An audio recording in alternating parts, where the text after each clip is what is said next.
खण्डमण्डलाकारं व्याप्तं येन चराचरं तत्पदं यद्दर्शितं येन तस्मै श्रीगुरवे नमः।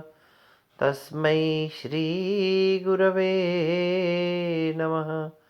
तस्मै श्रीगुरवे नमः। अर्जुन को आत्म तत्व का उपदेश देते हुए आत्मा के अजरता और अमरता के विषय में बताते हुए श्री कृष्ण कह रहे हैं, अविनाशी तू तद विद्धि येन सर्वम इदम ततम। हे अर्जुन, उस तत्व को अविनाशी जानो, येन जिसके द्वारा सर्वम इदम ततम यह संपूर्ण संसार व्याप्त है, संपूर्ण जगत व्याप्त है। जो इस संपूर्ण जगत में व्याप्त है उस तत्व को तुम अविनाशी मानो। विनाशम अस्य अव्ययस्य, और इस अविनाशी तत्व का विनाश करने के लिए न कश्चित कर्तुम अर्हति, कोई भी इसका विनाश नहीं कर सकता है, क्योंकि यह तत्व अपने आप में ही अविनाशी है। अर्थात आत्मा अविनाशी है और वह सर्वव्याप्त है। ऐसी अविनाशी आत्मा का विनाश करने के लिए कोई भी समर्थ नहीं है। अंतवंत इमे देहा नित्यस्य उक्ता शरीरिण अनाशिनो अप्रमेयस्य तस्मात् युध्यस्व भारत।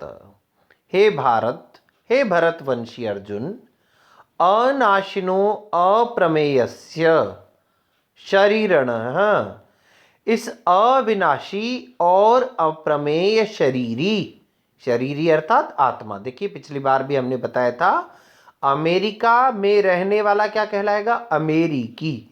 चीन में रहने वाला चीनी। तो देह में रहने वाला देही यानी आत्मा, और शरीर में रहने वाला शरीरी यानी वो भी आत्मा।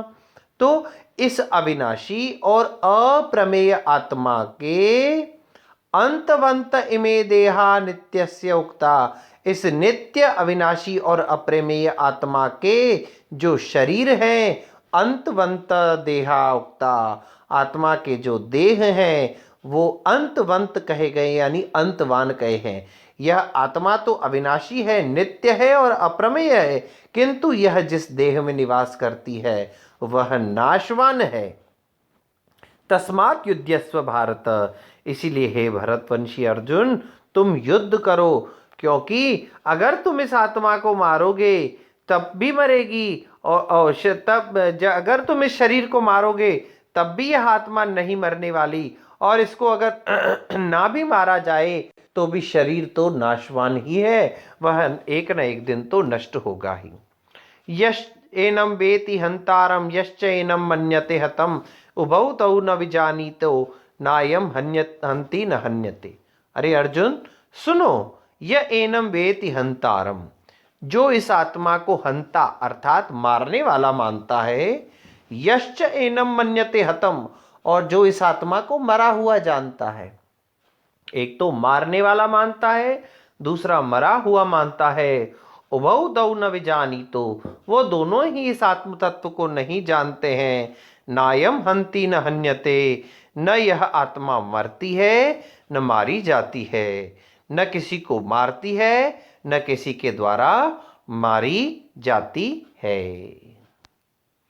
न जायते म्रियते वा कदाचित, न भूत्वा भविता न वा भूय, अजो नित्य शाश्वतोऽयं पुराणो न हन्यते हन्यमाने शरीरे। बहुत महत्वपूर्ण श्लोक। न जायते म्रियते वा कदाचित, यह आत्मा न कभी जन्म लेती है न कभी मरती है। न जायते म्रियते वा कदाचित, ना तो यह आत्मा कभी जन्म लेती है न कभी मरती है। नायम भूत्वा भविता न वा भूयः, और न यह कभी होकर के फिर होती है, होने के पश्चात फिर होती है। अजो नित्य शाश्वतो यम पुराणो, यह आत्म तत्व कैसा है? अजह, अजन्मा है, जिसका जन्म नहीं हुआ है। नित्य है, हमेशा रहने वाला है, अगर इसको अजन्मा मानेंगे तभी इसकी मृत्यु नहीं होगी। अगर इसको जन्म लेने वाला मान लिया तो क्या होगा, इसकी मृत्यु होगी, क्योंकि जिसका जन्म होता है उसकी मृत्यु निश्चित है। तो इस आत्मा का जन्म ही नहीं हुआ है तो इसकी मृत्यु भी नहीं होगी। और कैसी है यह आत्मा? नित्य है। अगर हम इसको अनित्य मानेंगे तो कभी टूटेगी, कभी फूटेगी, कभी बनेगी, कभी बिगड़ेगी। तो अनित्य है, अनित्य नहीं है यह आत्मा, नित्य है, शाश्वत है। और अयम पुराण पुरातन है। न हन्यते हन्यमाने शरीरे, शरीर के मारे जाने पर भी यह आत्मा नहीं मरती है। यह आत्मा न जन्म लेती है न मरती है, न होकर के फिर पुनः होती है। अजर है, नित्य है, शाश्वत है और पुरातन है। और शरीर के मारे जाने पर भी यह आत्मा नहीं मरती है। वेदा विनाशिनम नित्यम य एनम अजम अव्ययम कथम स पुरुषः पार्थ कम घातयति हन्तिकम।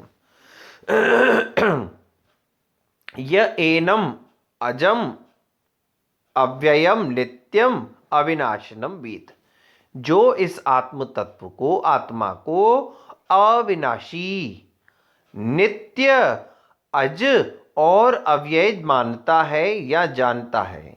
यह आत्मा कैसी है? अविनाशी है। और इस आत्मा को वह अविनाशी जानता है, नित्य जानता है, अज मानता है और अव्यय मानता है। कथम स पुरुष पार्थ कम घातयति हन्ति किम। हे पार्थ, किस प्रकार से वह पुरुष किसी को मारेगा और किसी को मरवाएगा? क्योंकि जो इस आत्मा को नित्य मानता है, अजर अमर मानता है, अव्यय मानता है, अविनाशी मानता है, हे पार्थ, वह पुरुष ना तो किसी को मारता है और ना ही किसी को मरवा सकता है। वासांसि जीर्णानि यथा विहाय नवानि गृह्णाति नरो प्राणी तथा शरीराणि विहाय जीर्णानि अन्यानि संयाति नवानि देवी। जिस प्रकार से मनुष्य नरः वासांसि जीर्णानि विहाय, जिस प्रकार से एक मनुष्य वासांसि जीर्णानि पुराने वस्त्रों को, वासांसि यानी वस्त्र, जीर्ण यानी टूटे फूटे फटे पुराने वस्त्रों को छोड़ करके, विहाय त्याग करके, नवानि गृह्णानि नवे वस्त्रों को गृह्णाति ग्रहण करता है, अपराणी यानी दूसरे नए वस्त्र। ध्यान दीजिए, आप ऑफिस से या कहीं मार्केट से होकर के आए और आकर के आपने पुराने वस्त्र उतारे और नए वस्त्र पहन लिए, तो आपको कोई लोभ मोह कुछ होता है क्या उन कपड़ों से उतार करके रख दिए? उसी प्रकार से यह स्थिति आत्मा की होती है। जैसे ही आत्मा यह देख लेती है अब यह शरीर जो है वह जीर्ण शीर्ण हो चुका है, पुराना हो चुका है, वह बिना किसी मोह के इस शरीर का त्याग करके नया शरीर धारण कर लेती है, नए शरीर में निवास करने लग जाती है। जिस प्रकार से एक मनुष्य पुराने वस्त्रों को, जीर्ण शीर्ण वस्त्रों का त्याग करके बिना किसी मोह के नए वस्त्रों को धारण कर लेता है, उसी प्रकार से यह आत्मा भी जीर्ण शीर्ण देहों को त्याग करके नवीन देह को ग्रहण कर लेती है। और इसके बाद में अर्जुन को भगवान श्री कृष्ण आत्मा के विषय में क्या बताते हैं, इसके विषय में हम चर्चा अगले व्याख्यान में करेंगे। तब तक के लिए ओम शांति।